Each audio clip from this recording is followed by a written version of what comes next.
ایک کمپلینٹ ہے، وہ پتہ نہیں جادو ہے کہ نہیں ہے، اور وہ بڑا ہی مختلف کمپلینٹ ہے۔ یہ بعد میں پوچھتا ہوں میں حافظ صاحب سے، پہلے کالر لے لیں۔ جی السلام علیکم کالر مخدوم بھائی، السلام علیکم۔ وعلیکم السلام جناب، مخدوم علمدار بخاری بول رہا ہوں سر۔ جناب شاہ جی حکم۔ سر میرے دو سوال ہیں، لیکن اس سے پہلے آپ وہ شریف آئے تھے تو میں آپ کے ساتھ مزارات پہ گیا تھا، اس بارے میں ایک سوال ہے وہ بھی کرتا ہوں۔ پہلا سوال یہ ہے کہ ہم سید ہیں تو قدرت نے ایک عزت دی ہے ہمیں، مریدین بھی کافی ہیں۔ والد صاحب کے وفات کے بعد لوگ آ جاتے ہیں وہ تعویذ وغیرہ لینے کے لیے، یا دم کریں یا پانی پڑھ کے دیں، تو والد صاحب نے منع کیا تھا کہ یہ کام آپ نے نہیں کرنا، آپ کے بس کا نہیں ہے۔ تو کاروبار کریں، ہم تجارت میں آ گئے، ماشاءاللہ اچھا کام چل رہا ہے، لیکن پھر بھی وہ عاد ہو جاتے ہیں نا مریدین، تو کبھی وہ کہتے ہیں میرے پیٹ میں درد ہے، سر میں درد ہے، آنکھوں میں درد ہے، میں ان کو پھر سورۃ فاتحہ یا آیت الکرسی، الحمد شریف، چارے کل یہ پڑھ کے دم کر کے دے دیتا ہوں ان کو، وہ پی جاتے ہیں۔ لیکن اس میں یہ ایک بات ہے مجھے کہ جو تکلیف اس کو ہے وہ فوراً مجھے منتقل ہو جاتی ہے، اور میں 1-2 گھنٹے کے لیے پریشان رہتا ہوں۔ اس کے بارے میں کیا حکم ہے؟ علامہ صاحب سے پوچھ کے پھر دوسری بات یہ ہے، ہلو جی حکم۔ دوسری بات یہ ہے کہ ہمارے مزارات ہیں قریب، گھر بھی قریب ہیں، اور ہر مزار کے قریب قبرستان ہے، اور روزانہ 30-40 دفعہ ہمیں آنا جانا پڑتا ہے، تو حکم ہے کہ آپ مزارات میں قریب جائیں اور قبرستان سے گزریں تو فاتحہ پڑھیں۔ اب اس کے لیے کیا حکم ہے؟ ہر دفعہ تو فاتحہ ہم نہیں پڑھ سکتے، اس بارے میں کوئی ہمارے رہنما فرمائے نہیں۔ واہ شاہ صاحب، بڑے مختلف سوال کیے۔ ہر دفعہ قبرستان سے گزریں تو فاتحہ پڑھنی چاہیے؟ جو قبرستان کے پاس سے گزرنے کا شرعی طریقہ رسول اللہ صلی اللہ علیہ وسلم نے فرمایا وہی ہے السلام علیکم یا اہل القبور وانا انشاءاللہ للاحقون۔ اے قبر والو، تم پہ اللہ کی سلامتی ہو، اور ان قریب ہم بھی تمہارے ساتھ ملنے والے ہیں۔ رسول اللہ صلی اللہ علیہ وسلم نے کہیں پہ بھی پورے قرآن و حدیث میں یہ نہیں کہا کہ فاتحہ پڑھنی ٹھیک یا فاتحہ پڑھ کے اس کو بخشوانا ہے۔ فاتحہ دیباچہ ہے دعا کا۔ ایک بات ذرا سمجھیں، فاتحہ پڑھی جاتی ہے دعا کو راستہ پہ راستہ، دعا کو مزین کرنے کے لیے پہلے اللہ کی حمد بیان کی ہے، ٹھیک، پھر رسول اللہ پہ درود بھیجا، پھر میت کے لیے دعا کی اللہ تعالیٰ اس کی مغفرت فرما۔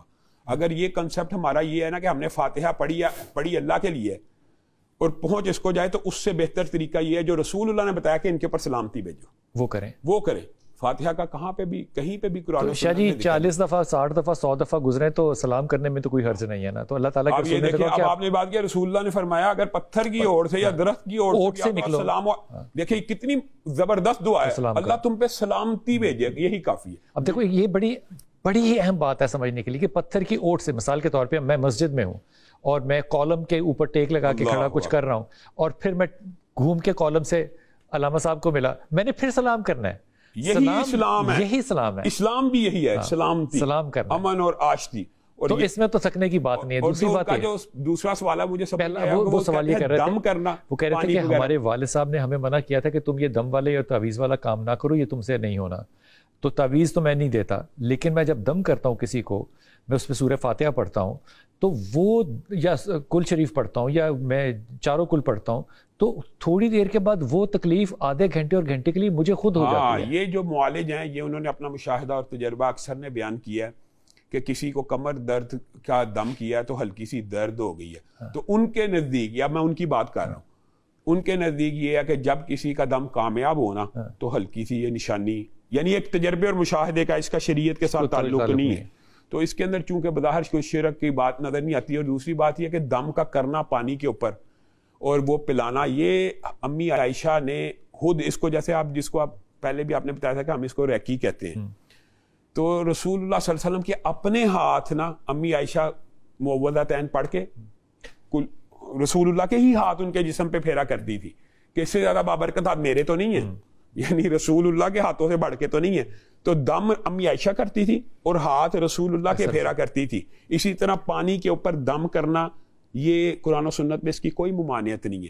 وہ جو حدیث آتی ہے نا کہ پھونک مارنا پینے والی چیز کے اندر وہ ہوتا ہے معدے سے آنے والی ہوا، اور جو دم ہوتا ہے وہ صرف زبان کے اوپر آنے والے بخارات کو کہتے ہیں۔ دم کے اندر تھتکارنا ہوتا ہے، اور ہاں یہ تھوڑا سا فرق ہے۔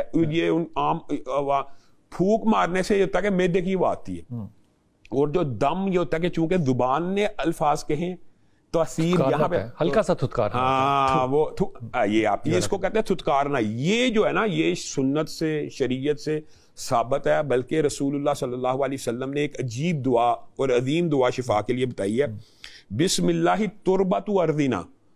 رسول اللہ زمین سے مٹی کو ایسے انگلی لگا کرتا، بسم اللہ تربت ارضنا بریقتی، یہ رسول اللہ کا انداز تھا، اور اپنی تھوک اس مٹی میں ملایا کرتے تھے. یشفا بہا سقیمنا باذن ربنا، جتنی جلد کی بیماریاں نا رسول اللہ نے یہ علاج کیا، یعنی پھوڑا نکلا ہوا ہے، زخم بنا ہوا ہے، بیرونی بیماریاں، اندرونی کا بھی ہوگا، لیکن رسول اللہ مٹی کے اندر اپنی تھوک ملا کے وہاں پہ لگا دیتے تھے. اور یہ ایک واقعہ نہیں ہے، حضرت علی کے ساتھ صحابہ کے ساتھ، حتیٰ کہ حضرت علی کو شعب چشم تھا خیبر کے موقع کے اوپر، رسول اللہ نے اپنے لعاب کو یہ پڑھ کے لگایا. ایک صحابی نے کہا یہ تو حضرت علی کا بھی قول ہے نا کہ اس کے بعد میری نظر ایسی ہوگی جو پہلے بھی نہیں تھی. ایک صحابی کی آنکھ باہر آ گئی تھی جنگ میں، بالکل، تو رسول اللہ نے پڑھ کے لگا دی تو اس نے کہا پہلے سے بھی تیز نظر ہوگی. تو یہ جو دعا ہے جلد کی، ایک ہمارے ساتھی تھے اس کو بیماری چنبل شاید کہتے ہیں جی، وہ 18 سال سے تھی. میں نے اس کو یہ کہا، میں کہا یار یہ رسول اللہ کی سنت ہے، بسم اللہ تربت وردینا بریقت بادینا یشفا بہا سقیمنا باذن ربنا. دیکھیں الفاظ تو ربی کا باذن ربنا، ہمارے رب کے حکم سے شفا ملنی ہے، یہ میں تھوک اور مٹی کی تدبیر کر رہا ہوں. واہ